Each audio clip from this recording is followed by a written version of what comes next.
Good morning, praise the Lord.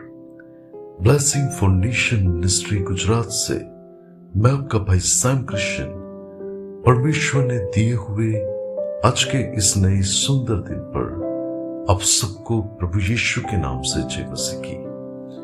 आज हम पवित्र शास्त्र बाइबल में से प्रभु के इस वचन पर अध्ययन करेंगे।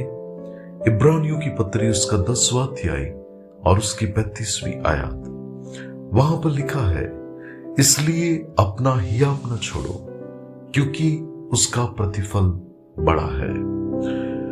मसीह यीशु में मेरे प्रिय भाई और बहन, यदि इंसान सर्वशक्तिमान परमेश्वर पर अपना भरोसा दिखाकर उसकी ओर देखे तो ये बात तो तय है कि वो व्यक्ति कभी लज्जित नहीं होगा। उसे उसका प्रतिफल छोटा नहीं लेकिन बड़ा मिलेगा। बाइबल ऐसा कहती है कि इब्राहिम को जब परमेश्वर ने दर्शन दिया और प्रभु ने उससे जो कहा कि मैं तेरी संतान को ऐसे बढ़ाऊंगा कि जिसको कोई गिन नहीं पाएगा, तब बाइबल ऐसा कहती है कि उसने परमेश्वर के वचन पर विश्वास किया। लेकिन उसके जीवन में उस फल को देखने के लिए उसे धीरज रखनी पड़ी, अपने विश्वास में उसे बना रहना पड़ा। लेकिन एक समय जब आया कि परमेश्वर ने उसे एक बड़े प्रतिफल के साथ वचन की संतान दी। परमेश्वर के लोग, आज मैं आपको कहना चाहता हूं कि आप हियाव न छोड़े। यदि आप कुछ पाने की आशा रखे हुए सर्वशक्तिमान प्रभु से आज भी प्रार्थना करते हैं, आज प्रभु यीशु में आप जिस बात की उम्मीद करते हैं, परमेश्वर आपके लिए आपकी सोच से भी बड़े काम करने की क्षमता रखता है। मैं आज आपको एक सच्ची गवाही बताना चाहता हूं। प्रभु का एक जन जो आज एक ऐसे बुढ़ापे में पति पत्नी दोनों लोग एक घर के अंदर कच्चे झोपड़े जैसे मकान में रहते थे, और कल ही उनके घर का जो नए घर का एक उद्घाटन हुआ, जहां पर बड़ी खुशी के साथ वो अपने नए घर में गए। तब मैंने उनका गवाही सुना कि उन्होंने 22 साल से अपने खुद के घर के लिए प्रार्थना की थी, और उनके बाइबल में एक पिक्चर रहा हुआ करता था जिसमें व्हाइट कलर का एक घर था, और उनके पास ऐसा कोई पैसा नहीं था कि जिससे वो घर बना सके। और जो घर जिसके अंदर वो रहने के लिए गए, उन्होंने उसके लिए कोई खर्च नहीं किया।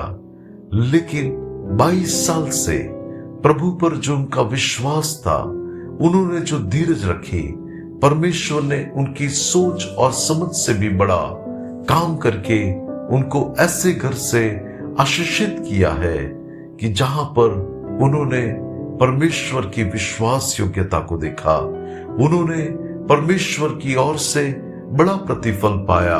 उनके परिवार के एक व्यक्ति ने कहा कि मुझे तो ऐसा लगता था कि परमेश्वर इनके जीवन में कुछ नहीं कर रहा है, इनके जीवन में तो सिर्फ इतने संघर्ष और तकलीफ है, इनके जीवन में कुछ अच्छा नहीं हो रहा है। लेकिन परमेश्वर की विश्वास योग्यता को देखिए कि जिनमें परमेश्वर ने इतने साल की प्रार्थना का जवाब, इतने साल से जो धीरज धरे हुए वो थे और हमेशा कहते थे कि परमेश्वर मेरा घर बनाएगा, और परमेश्वर ने आखिर में इनके लिए एक नया घर खड़ा कर दिया।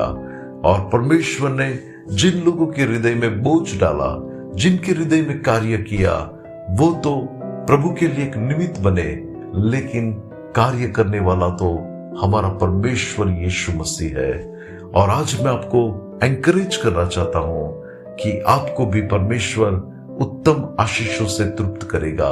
आप भी प्रभु की भलाई को देखोगे और परमेश्वर आपके जीवन के द्वारा महिमा पाएगा। प्रभु आज के इस वचन के द्वारा आपको आशीष दे।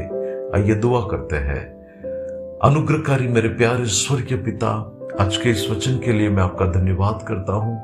यीशु मसीह के नाम से मेरी प्रार्थना है कि प्रभु आप अपने लोगों को अपनी बहुतायत के आशीषों से तृप्त करे और प्रभु आप अपनी महिमा को उनके जीवन में ले, यीशु मसीह के नाम से मांगते हैं, आमीन। May God bless you. Have a blessed day. Shalom.